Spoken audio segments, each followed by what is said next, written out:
Detective Sergeant Fitzgerald found a package before his door that morning, along with the milk. He took it inside and opened it. It was a remarkably fine meerschaum pipe, such as the sergeant had longed irrationally to own for many years. There was no message with it, nor any card. He swore bitterly. On his way to headquarters, he stopped in at the orphanage where he usually left such gifts.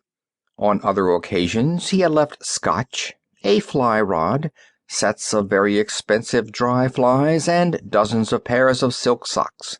The female head of the orphanage accepted the gift with gratitude.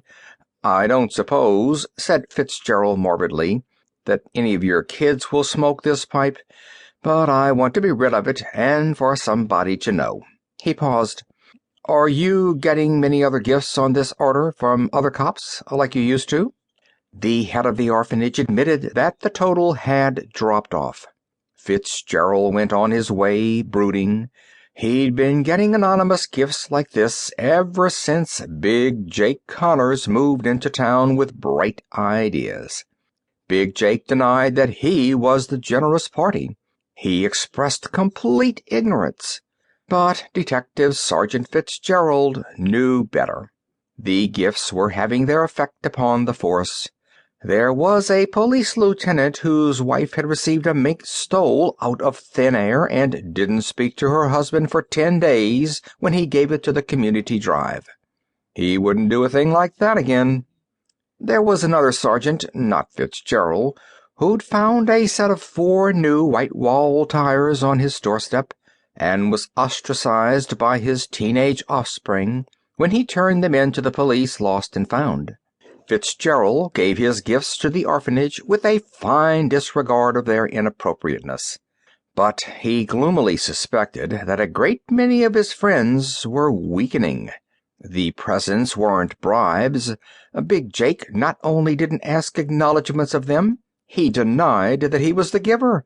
But inevitably the recipients of bounty with the morning milk felt less indignation about what Big Jake was doing and wasn't getting caught at. At headquarters, Detective Sergeant Fitzgerald found a memo. A memo was routine, but the contents of this one were remarkable. He scowled at it. He made phone calls, checking up on the more unlikely parts of it. Then he went to make the regular investigation.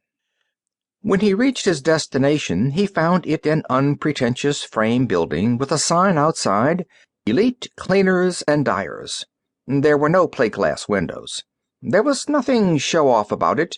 It was just a medium-sized, modestly up-to-date establishment to which lesser tailoring shops would send work for wholesale treatment. From some place in the back, puffs of steam shot out at irregular intervals. Somebody worked a steam presser on garments of one sort or another. There was a rumbling hum as of an oversized washing machine in operation. All seemed tranquil. The detective went to the door.